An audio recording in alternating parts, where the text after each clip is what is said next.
Record. Okay, we are all up. Hello, everyone. Thank you so much for tuning in. Today, we are hosting James, a former colleague of mine at Google, who is a senior recruiter. And uh, thanks to him for accepting to talk to us and tell us his story from Salt Lake Community College to his job at Google. So without further ado, let's give the mic to James. And James, why don't you tell us about yourself, your story? Thanks, Moaz. Really nice of you to host this and nice of you to reach out to me. Honestly flattered. I never thought I'd ever get a message like this. I just haven't thought of my own personal journey as something worth talking about in a podcast, but it's just flattering. So thanks for having me. Yeah, so I guess just to start, the title is appropriate, but there's a lot of details to everyone's story that aren't always on the surface, right? So, yes, I did start at Salt Lake Community College and wound up as a senior recruiter at Google, but there's other stuff I just don't post on LinkedIn that has to do with my journey. I actually did go to another college other than Salt Lake Community College. I never graduated college. There's just some other stuff we might get into too, but thanks for having me again. Mm-hmm. Why don't you open up? You went to Salt Lake Community College, Mhm. then what did you study there? Yeah, so I guess the more accurate explanation is I went to state college first as an 18-year-old and dropped out when it was too much for me. I was able to go to state college on a FAFSA, got sponsored Mm-hmm. by the government because I came from a low income household. So FAFSA pretty much paid for my entire state college. Um, yeah, A newbie question. Can you tell us what FAFSA is? yeah. So it's a government loan in the U.S. for low income houses. So my niece has actually started college this semester, and she's also qualifying for it. But it paid for my tuition and it paid for my room and board in on campus housing. So I went to state college and I had my tuition and my room and board covered by the government. But I didn't have any other living costs or expenses covered. So I had, all my own food, all my own spending money, everything else just to live, cell phone bill, all that I had to earn too. So So you went to a state college, and then you switched to Salt Lake Community College. So yeah. can you tell us about the major? Yeah, so I just did general studies, honestly. I did general studies at State College and dropped out after a semester and a half. I was dealing with some mental health issues and just some growing pains. After that, I wandered around and worked a myriad of jobs and just kind of wandered. I call it my wandering years, honestly, for like 2 or 3 years after that. And that is when I started Salt Lake Community College. And so after a few years of wandering, I decided I got to get back to college. I need to get my life together. So I went to Salt Lake Community College and did more general studies. But at that time, I had decided I wanted to major in anthropology. But I dropped out before actually completing the major. So I don't have a college degree at all. Oh, okay, that's super interesting. So, um, you probably got some credit for. While you were in college, did they, contribute to your career in a formal way? I'm sure that you have learned some stuff that were definitely helpful in your career, but did it formally count anywhere? Like, No, I've never worked a job that required a college degree. At most, on my resume, I've stated that I've attended college, similar to what you've seen on LinkedIn. And what started this conversation is you went to community college, now you're here. So on my LinkedIn, I say I went to college, which is true, but I don't have any certification that necessarily got me into the door. I don't have like a graduation. I did learn some skills to your point, though. So did you get into that? yeah, so I think a lot of the skills have to do with proper writing, communication, collaboration. I work in a people ops position at Google, which is my job is to work with people, not technology. I believe you came from an engineering position, right, Moaz? Yes, that's what Yes. I did. Yes. So you needed a lot of practical skills. You need to learn how to code. You need to actually understand software architecture and so on. For me, being a humanities major that ultimately dropped out, just understanding different cultures, having the patience to look outside of myself and organize my thoughts well in written form has been a good skill that's developed in my professional career. Okay, so you went to state college, you wandered around, then you dropped. You dropped out, you wandered around, then you went to Salt Lake Community College, you dropped out again. What did you do then? What did you do then? Yeah, so I just worked whatever jobs I could find. Um, I guess to step back a second, I worked at Salt Lake Community College for a little while. I found out that if I worked at the college as a janitor, they would give me 9 credit hours for free. So I was able to work on campus and then go to school on campus.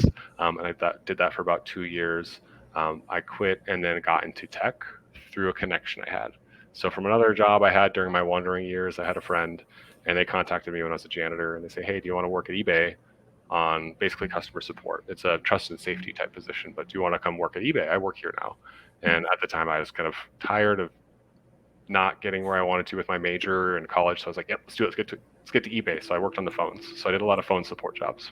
I'll go back to the eBay story because that sounds interesting. But since we are, geared towards college debt, you mentioned the hack that you were able to get a job as a janitor and you got 9 credit hours for free. So, did you end up, getting into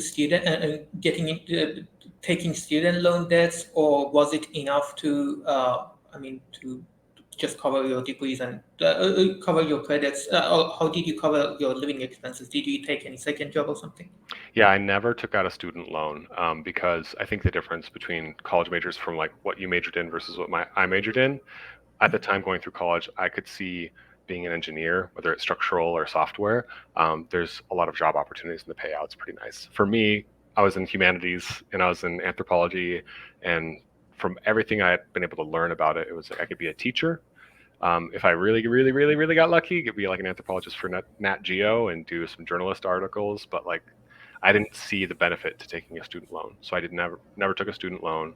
I just worked for the college and used 9 credit hours and attended about 2 or 3 classes each semester just to kind of plug away at it. So didn't get student debt.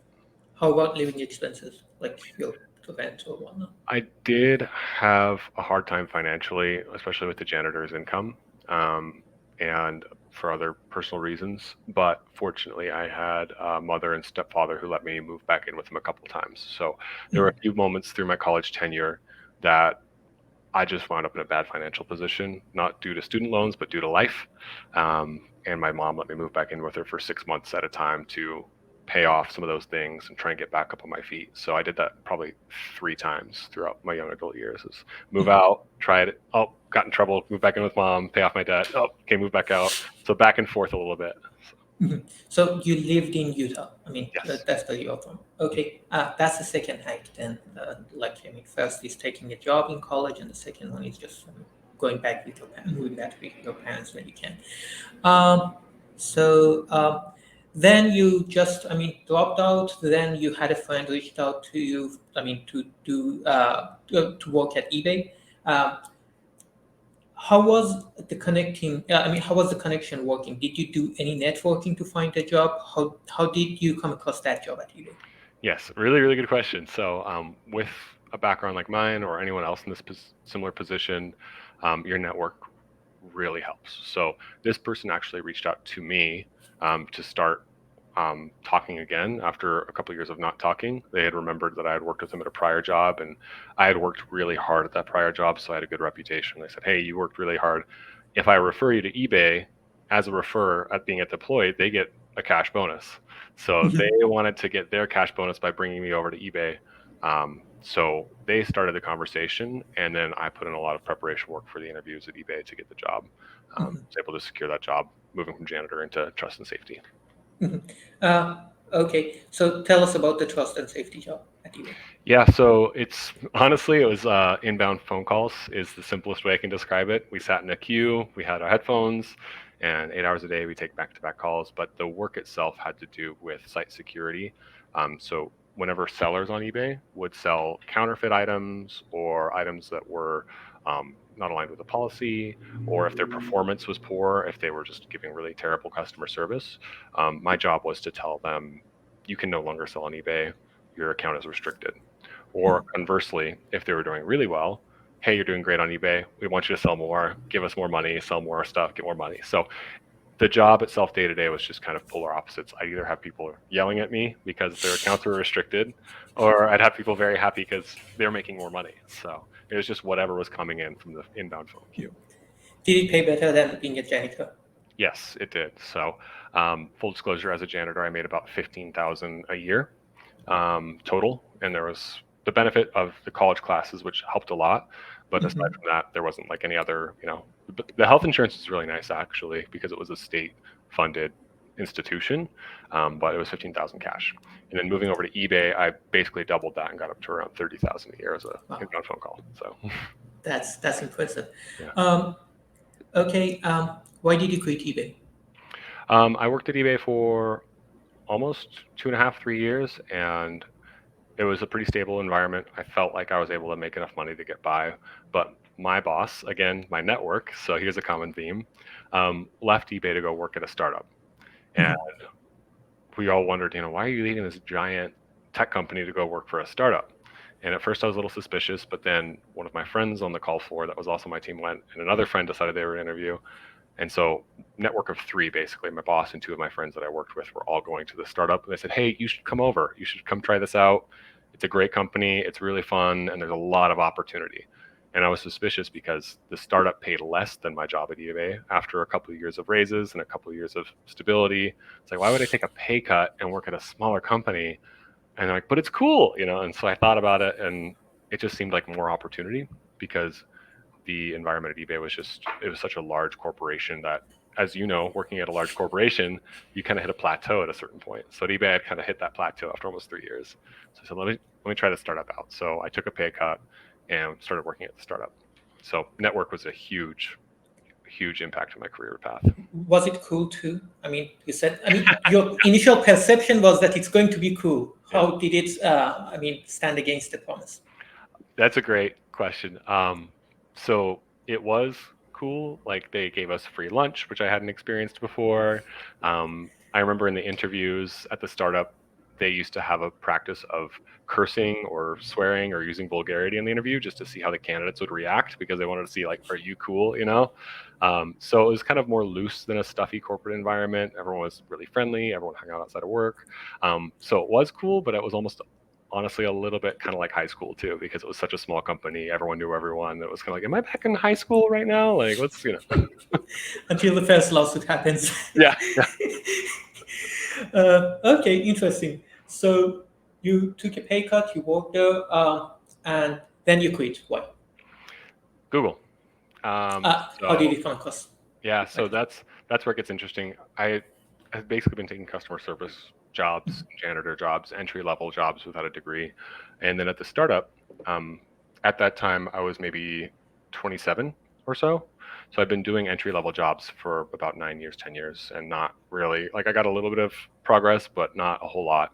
So when I worked at the startup, I just worked my butt off. I worked as hard as I could because I was sold on the opportunity. It's a growing company. It's a startup. You're going to get somewhere. So I worked. And the story is I took more outbound phone calls than the rest of the customer support team combined at my site Mhm. because I'd been working so hard. So what happened was a recruiter on site pulled those numbers and then one day just pulled me off the call floor, sat me down in a room and showed me the numbers on the screen and said, hey, you're really good at contacting people and reaching out to people. You've done more than the rest of the floor combined. Do you want to try recruiting? So I had a recruiter recruit me. So I'd never worked in recruiting before. I'd never had exposure to that field. And because I worked so hard, someone reached out to me and offered me an opportunity to interview for a sourcing job. So I interviewed for sourcing at the startup, and that's how I started working in staffing. Uh-huh. I see. Uh, okay, so you work. Okay, so I'm not sure if I just followed it. In the startup, I mean, when did that sit down happen? Was it in the startup or was it in eBay? It was at the startup. So Startup. So what did you do initially at the startup? You weren't I a did sourcer. basically customer support for like the Customer. first couple of months. Again, I kind of pare that down on my LinkedIn because it was such a short period of time. Mhm. Basically, I was on the phones for a little while, and I worked really, really, really hard to the point that I was able to get an interview for another type of job, which was sourcing. So then I worked at the startup as a sourcer for about 2.5 years, a little bit more than that. Um, and this was a combination of luck and hard work to get to Google. So from our story thus far, it was like hard work, luck, and network. All of my friends and people I'd met along the way had been giving me a leg up. To get to Google, it was luck and hard work. I didn't know anybody at Google. I had no clue of anybody that worked at the company. Um, But what happened was, while we were working at the startup, our recruiting team had recruited 2 high-profile executives from Google to help with the startup, back to back. So Google wanted to know what the heck was up with this startup. Why did they steal 2 of our executives? And the Google recruiting team reached out to our recruiting team. So I was actively recruited by a Google recruiter, along with a couple of my colleagues who were also contacted by Google Recruiting. But I was able to, with a lot of luck and hard work, pass the interview and get the job at Google. So I'm going to go back to the job at Google because I mean I see a very interesting step over there. But before that, I mean this is again a newbie question. Can you tell us what sourcer means? Like what is yes, that job? definitely. So sourcing is sourcing talent. So sourcers often are the folks that will reach out to engineers on LinkedIn or Mhm. email. So as you know, as an engineer, you get a lot of emails. Hey, we're a startup. You want to come work at this company? That was my job. I was the one actively finding and reaching out to people. And I was picked for that job because I had done so many outbound phone calls and customer support. They found that as a transferable skill. The recruiter saw, hey, you can do a lot of calls. Do you want to try and do a lot of emails, a lot of contacts to get engineers to come join our startup? And the second newbie question, what's the difference between sourcer and recruiter? Because on your LinkedIn, one of your position is named sourcer and Mhm. second one is recruiter. Can you tell Yeah. us? So every company is a little different and titles are a little nuanced, but sourcers find the talent, they source them. So most of the job, I'd say like 50 to 75% of a sourcer's job, if they're really good at their job, is finding really great talent. It's not just finding any engineer out there, it's finding the right engineer and finding the person who's ready to switch jobs and contacting them. The other 50 to 25% is really good communication and outreach. If you write a pretty poor message or, don't really follow up with people and don't have good service, no one's going to want to work with you. So a sourcer just contacts people and gets their interest. Then a recruiter is the one who actually shepherds the candidate through the recruiting process and is essentially the salesperson for the company because you're selling a job as a recruiter. Exactly. You're the one selling the company, selling the job, talking to the candidate and convincing them that the job's worth it. So, Going back to, I mean, starting work at Google, I see it as a one big promotion because just working for less than 2 years I mean, I don't know. I mean, correct me if I'm wrong. Working for about 2 years as a sourcer, then immediately being hired at a senior position. Can you tell how that happened? Because I see so many people, at least in engineering jobs, yeah. they just, I mean, try so hard to get promoted to senior positions, yet they can't. You did it in 2 years. So tell us about that. That is not totally accurate. So that's another pair down on my LinkedIn. Something I'm going to say from my own personal perspective as someone from sourcing and recruiting background is a resume gets you the interview. It does need to be accurate, does need to be a representation of your body of work, but you can summarize things and pare things down, especially once you hit that 10-year, 12-year mark of experience. It's really hard to say what 12 years of experience are on a resume. So I was not hired as a senior recruiter. I was hired as a junior recruiter. And over the 5 years and 4 months I've been at Google, I've been promoted twice. So Wow, that's wonderful. Can you tell us about the interview? I missed that part because you were so, I mean, interested in talking about that. So how did the interview look like? Did they bring up that you didn't have any degree? I mean, can you tell us more about that? yeah,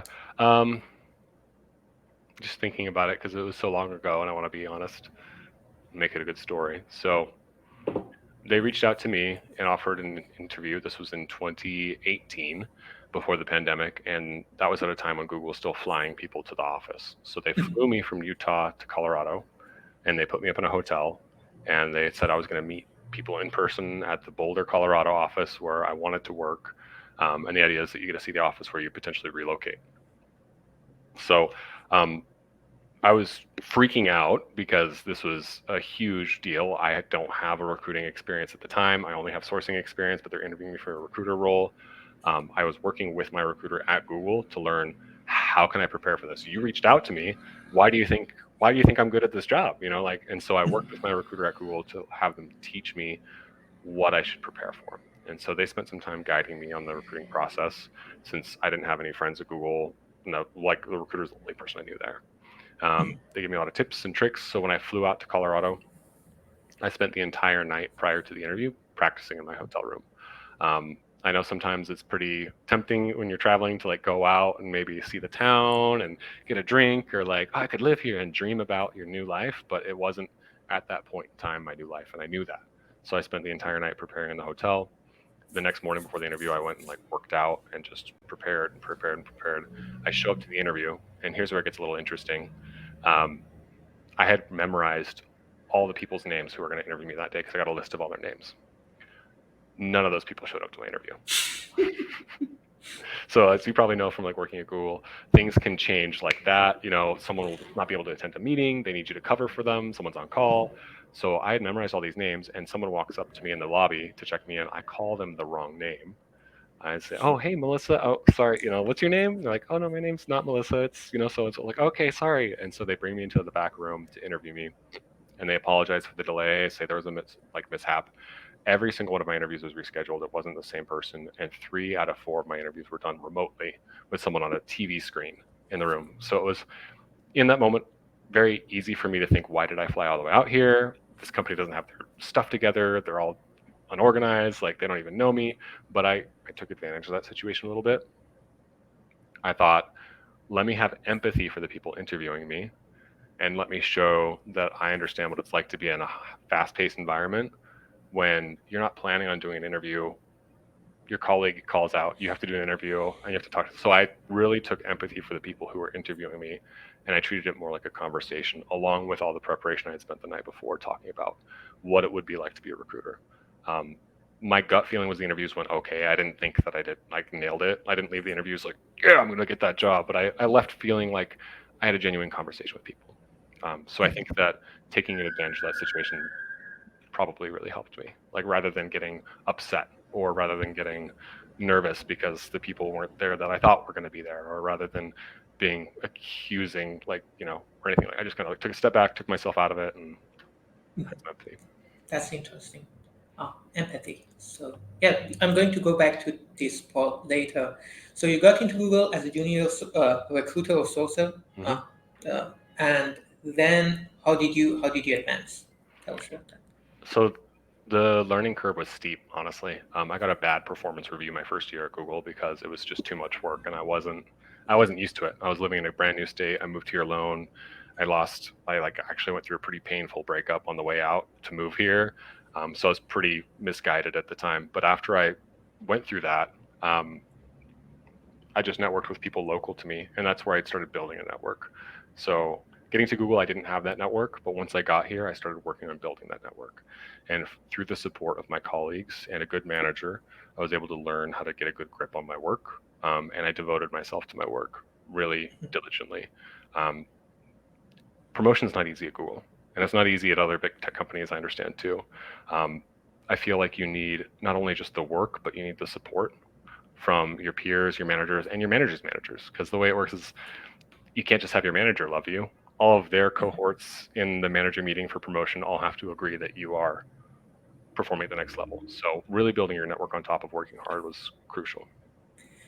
And just to, wrap up the first iteration of the story, where are you heading next? Like, you're currently a senior recruiter, so what's the career trajectory that either in Google or somewhere else that you have defined for yourself? Like, how can you become like a multimillionaire with this job? Tell me about that. I don't know about that. Oh man, that would be the dream. Maybe you can tell me. It sounds like you have 12 startups in 12 months. So That's a challenge. I just realized that I developed some app and it's just falling apart. I'll get back to that later. But what I'm trying to communicate is that, hey, this is a job which doesn't require a degree, and you are at a senior position. So we want to see how far not having a degree can get you. yeah, that's a great question. Um, and the answer is almost, I don't know. I just was promoted a little less than a year ago for my last promotion. And at this point, I feel pretty comfortable at the level I'm at. I'm not really at this point thinking about what else I could do, beyond that, I think when I do try and stretch myself, I think maybe I could become a manager. I could manage other recruiters or sourcers because I have 8 years of experience in the field. Now I can start turning junior recruiters into their own senior recruiters, right? But I think that there is a bit of kind of like a plateau, like we talked about earlier, right, at certain Yeah. companies. So for me, I think I'd like to become a manager. I love working with people. I love mentoring people.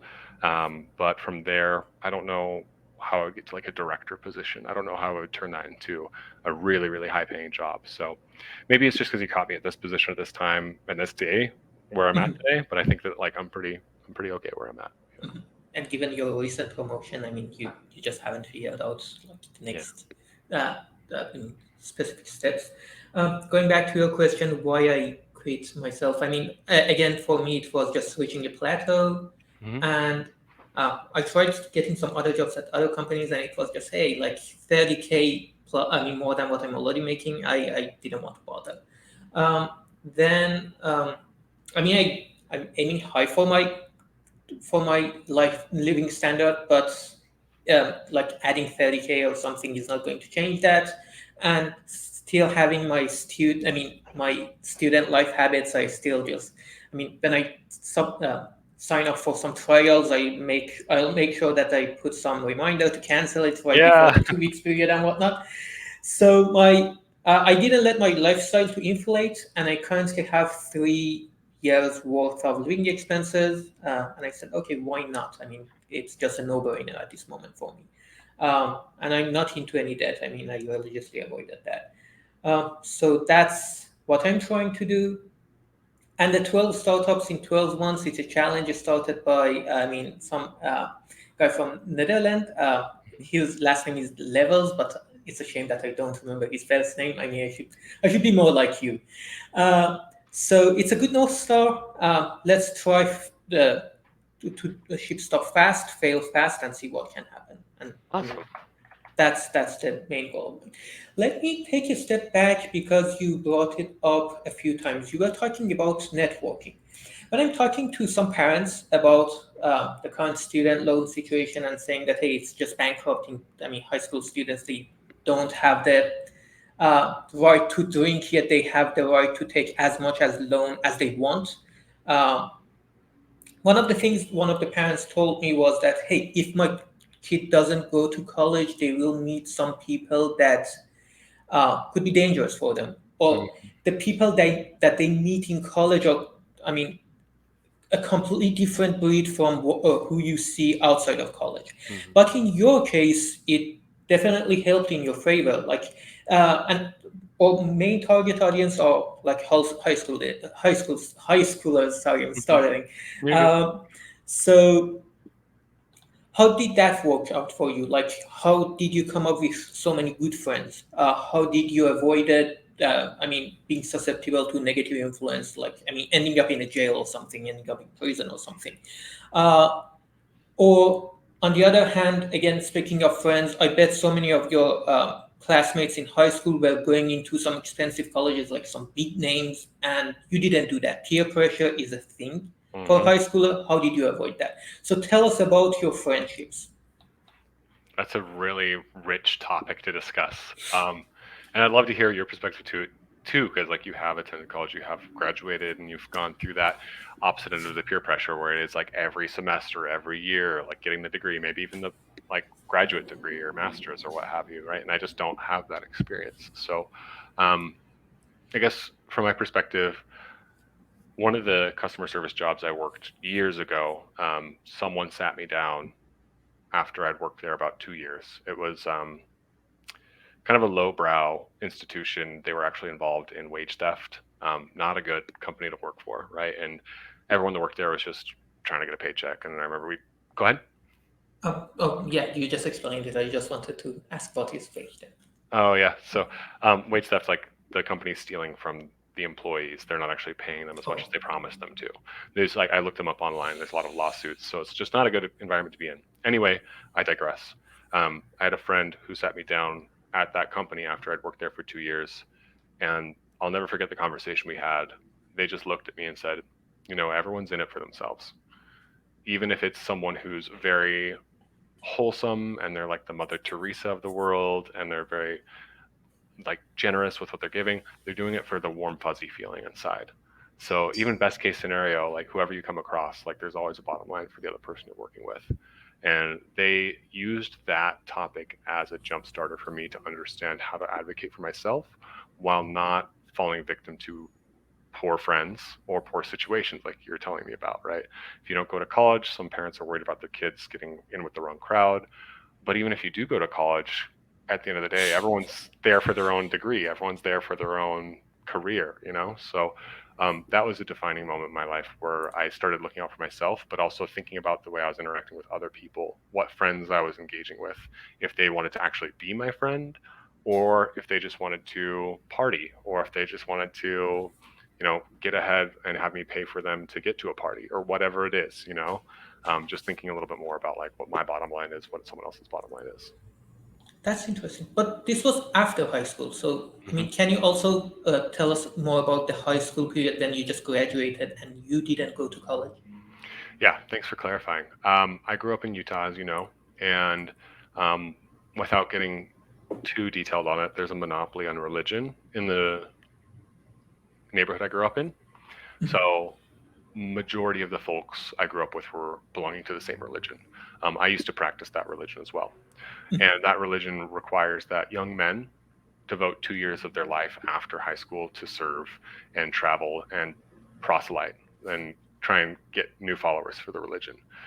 I decided I didn't want to practice that religion. So a lot of my friends in high school went on to serve those missions, and I did not. So there was a gap between college and high school, for me at least.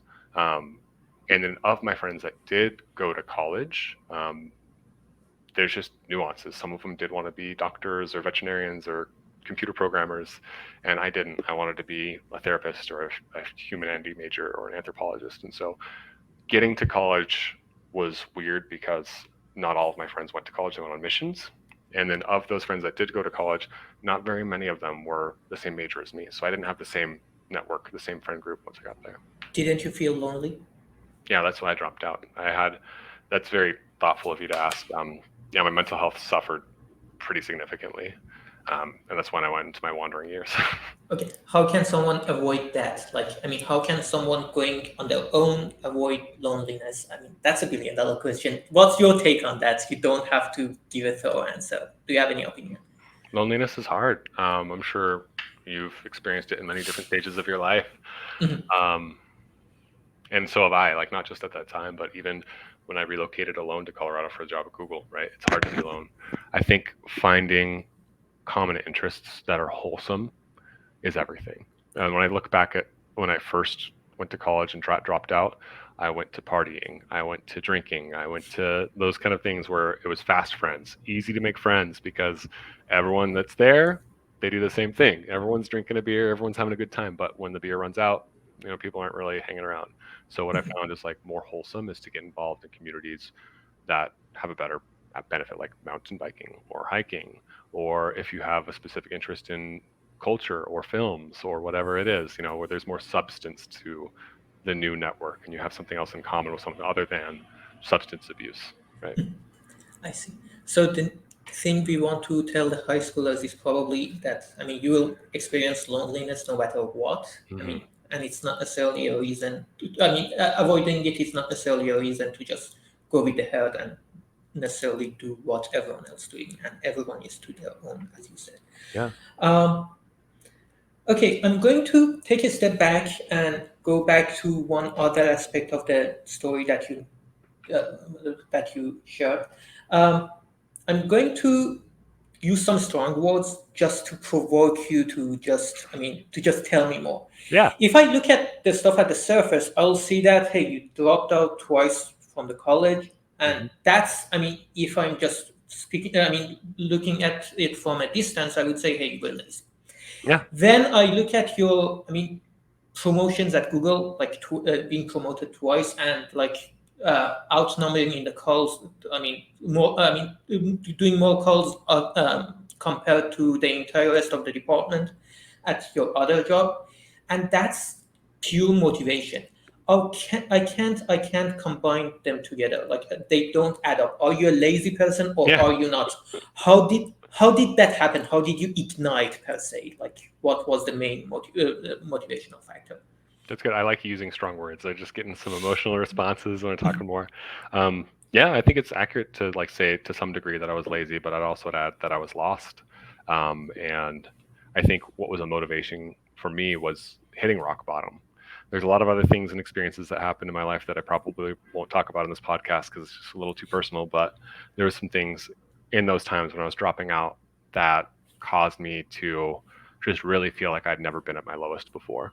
And when you hit your lowest and there's nowhere else to go, you can only go up, right? So I started small. I mean, just for example, like the beer and the partying, like I smoked cigarettes for probably 6 or 7 years. And I remember when I first really tried to quit smoking cigarettes, it wasn't overnight. I didn't quit cold turkey, right? It's like, and a lot of people are like that. But it was, okay, I'm smoking a pack or 2 packs a day. Let me cut back. And then from there, it was, okay, I lose my breath when I'm walking up a flight of stairs. Let me just use the stairs every single day. And then from there, okay, I'm still smoking 4 or 5 cigarettes, but let me start running half a mile. And so it's a lot of low and slow progress to pull yourself out from rock bottom, I feel like. And so if anyone ever finds themselves there, it's not overnight. It's not easy, but being able to see how much you can accomplish was really what motivated me to get to the point where I'm getting promoted at Google. As once I started saying, "Oh, I can run a mile," and "Oh, I can run a mile a little faster than I did 2 months ago." Like this is freaking awesome. So like I think that's what caused the motivation in me to start changing my life. That's for the hard work part and motivation. You also mentioned that you got lucky in your offline communication. Can you tell us about tell us more about the element of luck and any specific situation that you want to mention? Yeah. Probably the most visceral and just exact example is just getting to Google. As you recall from earlier, I didn't apply to Google. I was recruited, but only because the other recruiters on my team had recruited high executives from Google. So I didn't actually recruit those executives. I wasn't involved in that work, but I was in the right company at the right place at the right time. So due to the company I was a part of, Google reached out to me. And due to whatever other reasons, my other colleagues didn't get the job at Google and I did. Um, Fun little personal fact, my partner, who I'm with today, who is living with me and is sleeping in the other room, um, we met at the startup, and we worked together at the startup. She was also contacted by Google to get a job as a recruiter at Google, but she didn't take the opportunity to interview because at that time she didn't think that it was worth it to leave Utah. So that's the element of luck. Is there's so much outside of your control. There's other recruiters that got Google to look at our company. There's other recruiters I was working with, my even partner today, who I was working with at the time, who could have gotten the job at Google, who are all very good recruiters, but didn't. And so much of that was outside of my control, and I couldn't worry about that. It's just whatever's outside of your control, you can't really focus on because there's not enough mental energy to think, what if these 10 different people on my team all interview at Google? What if where would I rank with them? Like you have to just kind of put that aside and see what you can get. And at that point, I got lucky. I see. Um, that's interesting. Yeah, uh, I see that. That's the element of luck, and I'm glad that you took the opportunity and you're happy with your choice. Um, One more question I want to ask is, it's probably something that high schoolers don't experience, but I'm sure so many college graduates and college students know about it, which is rejection. Like you apply for 10 jobs a day and you get 10 rejections within 15 minutes of submitting the application. Have you faced rejection? How did you deal with that? Yes, all the time. So much rejection. From early on, like I said, from like the religious community I was involved in, and then I opted out of the religion, all the rejection that came with that. I was an outcast. Um, I was just not even involved in that anymore to like interviewing for jobs. You might even see on my LinkedIn, but I have stretched earlobes, right? So I got those piercings done a long time ago, and I've been rejected 4 jobs for my earrings. I have been in the middle of an interview, and the person interviewing me says, "So what's up with those earrings?" And I share, I'm like, "Well, they're stretched lobes, I say, oh, can you take him out? And well, I mean, not really, because my earlobes are stretched. I say, we can't hire you because of your ears. So I've been rejected dozens and dozens of times. What kind of jobs were they? Like, were they office jobs or blue collar jobs, like in Office Canada? jobs. So one of them was a recruiter job at a snowboarding resort. Mhm. Before I got the job at Google, I was interviewing to get a recruiter job at a snowboard resort. Right in the middle of the interviewer, said, "Nope, because of your earrings, we're not going to hire you. We don't want, and your tattoos are not good." So I've been rejected just for the way I look before, not just only for my skills, but I've also been rejected for someone's assessment of my skills too. So I see.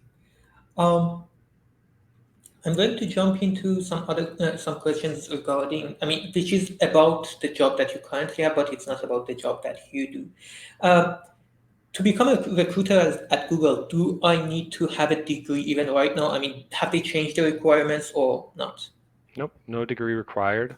You just need the degree equivalent or job skills equivalent. Mhm. So for anyone who's interested in recruiting, I like to say it's not a career path we all grow up thinking we'll land in. As a kid, you want to be an astronaut, Indiana Jones, an engineer, and a recruiter. No, you don't want to be a recruiter, right? But if you find yourself wanting to get into that field, it's about the applicable skills. So if you have customer support, written skills, you just have the equivalent skills, not a degree.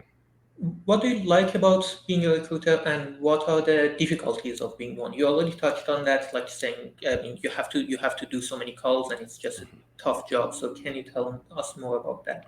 Yeah, I think what I love about it is you get to meet all sorts of people. Like everyone has a different story, and that's the reason you reached out to me is to hear my story, and I get to have that conversation all the time when I talk to candidates. Tell me about your background.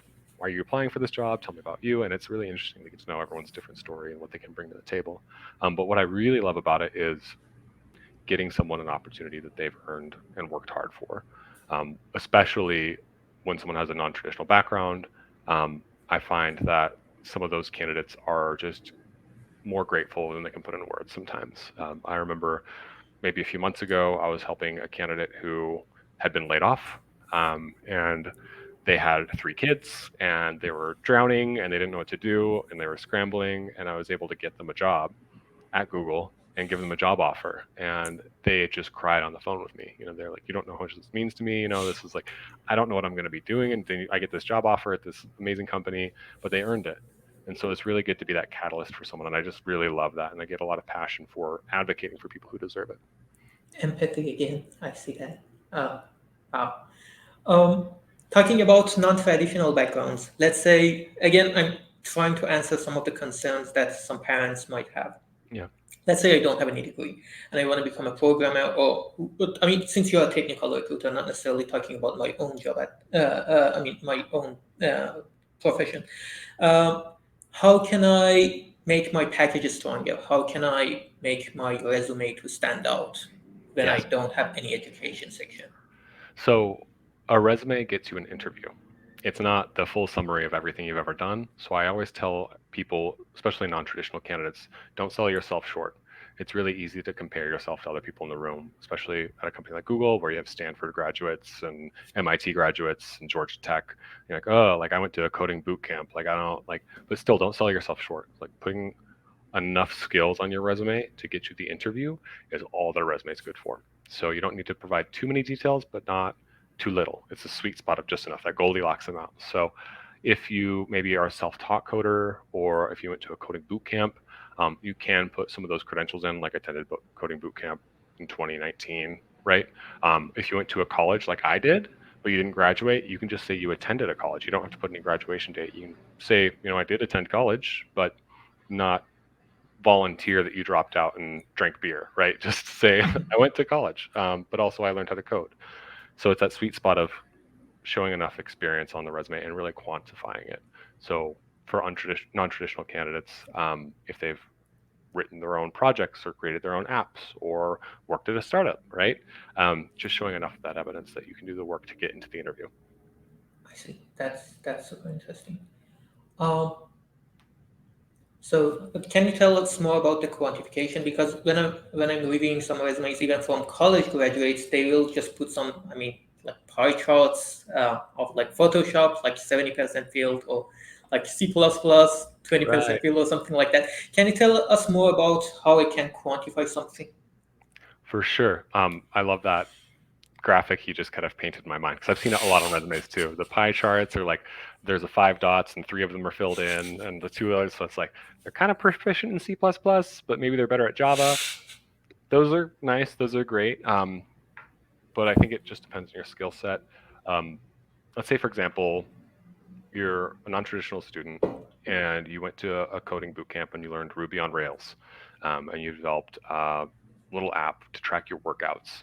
So you know a little Java from the coding boot camp, but you're just more of a Ruby on Rails developer, emphasizing that Ruby on Rails is your sweet spot, but still showing that you know Java. So maybe eliminating some of those 3 dots or pie charts, right? Because you just want to get into the interview. And so some hiring managers or recruiters are looking for Java developers, maybe not Ruby on Rails. And if you offer that information, like, oh, I'm a 5-star Ruby on Rails, but a 1-star Java, they might pass over your resume. But if you're just like, hey, develop this app on Ruby on Rails and I know Java, but you don't kind of specify how well you know it, you can still get picked up for the interview and you can practice enough before the interview. How can I quantify that? How can I put numbers? I mean, stars won't cut it. So what should I put? What kind of numbers should I put? For, again, the workout app as an example, or any other example that you may want to bring up. Yeah, in this complete hypothetical, being able to show the scale of the app that you've created can help, pending what the requirements are of the job. Sometimes less is more, sometimes more is enough. So if you were able to develop this app that maybe you and 12 of your friends used, and you're applying to a massive company job like Google, you might want to say like, hey, I developed an app for me and my 12 friends, because Google wants you to work on thousands upon millions of databases, right? And so on. You can just instead say like, I've used this app that was successful in tracking workout and progression for an entire year. You don't really talk about like the user base, but you maybe talk about another aspect of quantifying it that shows that it's a long haul project. So how you tell the story really matters, and also depends on who the audience is. If you're applying for a startup and maybe it's not the same kind of databases and it's more of like a high schooler friend environment, maybe you can kind of tailor fit the resume there. Bottom line, I know it's kind of annoying, but writing a new resume for every application you submit is probably a best practice, or at least having a baseline resume that you can tweak just a little bit, just make some minor adjustments before you submit it to a new application can help you stand out, depending what that audience is. That's super interesting. Yeah, I mean, it requires a lot of investment though, but I get it. I'm going to ask another question again about your personal story. Do you have any regret? Like, I mean, you mentioned that for like dropping out of college, it was just like situation. You were just, I mean, as you said, you were outcast. So it's just something understandable. And to me, I mean, again, taking the empathy, not using any strong words, it's just understandable. It's a very valid situation that maybe one may drop out of college. But do you have any regret anywhere that you didn't try hard enough, or anything that, or some opportunity that you didn't take? It's a really good question. I would like to ask you the same thing, so I don't think you're off the hook. I'm going to, okay, here's the thing. I'm going to make a promise right now because, first off, I'm a very talkative person and I need to tell my own, debt-free job story later. Yeah. Okay. For me, it's going to be a separate thing because I'm coming from Iran, and over there we don't necessarily pay as much of tuition as the students do here. Mhm. So it's going to be a completely separate episode that I'm promising to you and other people. I may quickly answer some of the questions that you ask, but I owe you one full episode. That's Okay. one thing. Okay. Okay. I'll take it, but maybe I'm you can off. maybe you can take a little after I answer. Give me just a little like preview, Sure. and then you'll have your own presentation later. It sounds like. Do I have any regrets?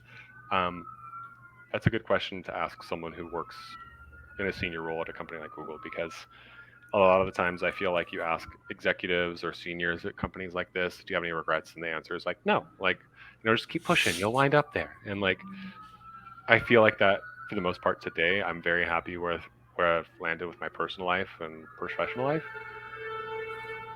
But I think if you were to ask me before I got my job at Google, the answer would be yes, there's things I regret, right? So I think it's a conditional kind of answer.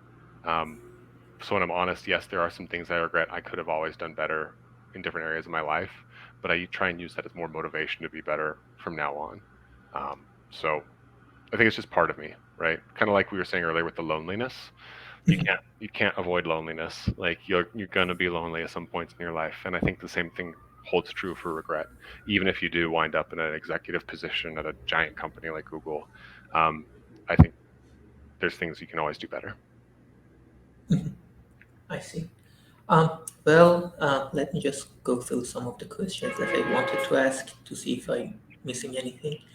Um, I don't think you have anything specific to ask. Do you want to share anything on your own? Do you want to, tell some of the high schoolers or some of the early college students who are listening to us anything that you want to share or anything that you wished I asked for and you want to just talk about? Um, Really, I think from this whole conversation, thanks for hosting me again and asking me these questions. You've been very thoughtful. I think the one thing that stood out from our conversation is looking back at my life and thinking about those moments where I could always just do a little bit more, whether it was quitting smoking or trying a new job or taking a chance moving out of state. Um, Throughout life, I feel like you're always faced with changes. And if you use that every day as an opportunity to just try a little harder or believe in yourself a little bit more, that's what really pays off, right? So when you're in the moment, sometimes it can feel insurmountable or it can feel just impossible. But even getting through the day is enough sometimes. And then the next day, if you could just get through the day just a little bit better, sometimes it's just all that matters for your own experience, at least in my experience. I understand. Um, okay, yeah, that should be it. I'm going to give you one answer though because I Yes. didn't want to. Speaking of my own regrets, in, in Iran or so many other countries in Asia, at least for Korea, there is a very big national exam that you have to study for 1 year to get into college. Based on your rank, you will get to choose your preferences, and the first person in the rank will. There will be a matching system. If the higher your rank is, the more opportunities you can take. And it's a very arduous year for so many people. Some people take it even twice.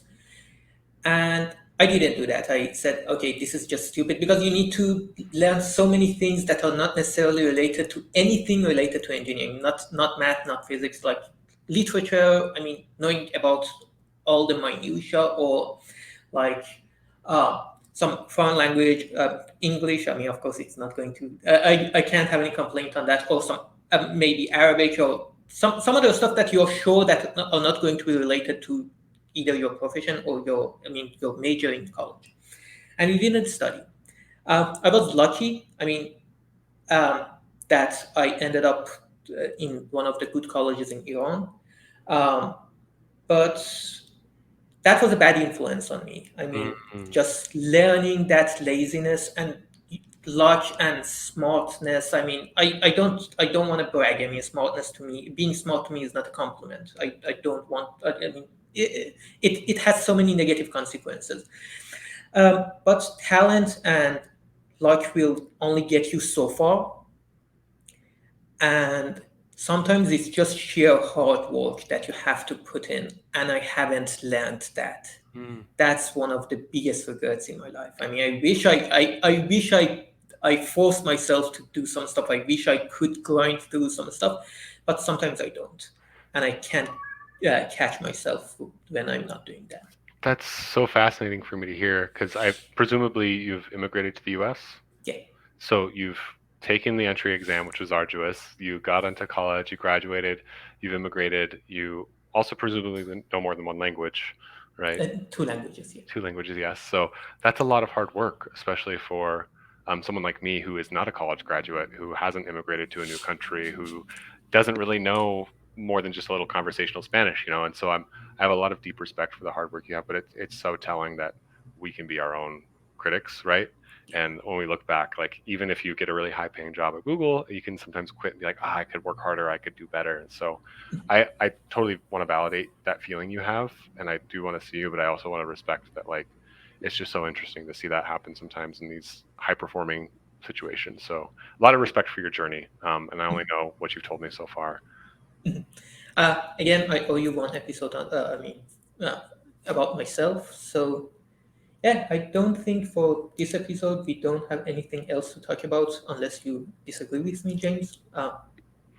No, I've just enjoyed hanging out with you today. Thanks for the opportunity, and I'm looking forward to seeing what you do for the next 12 months. It's a really Okay. exciting time. Thank you so much for your time, and yeah, let's just call it. Thank you. All right.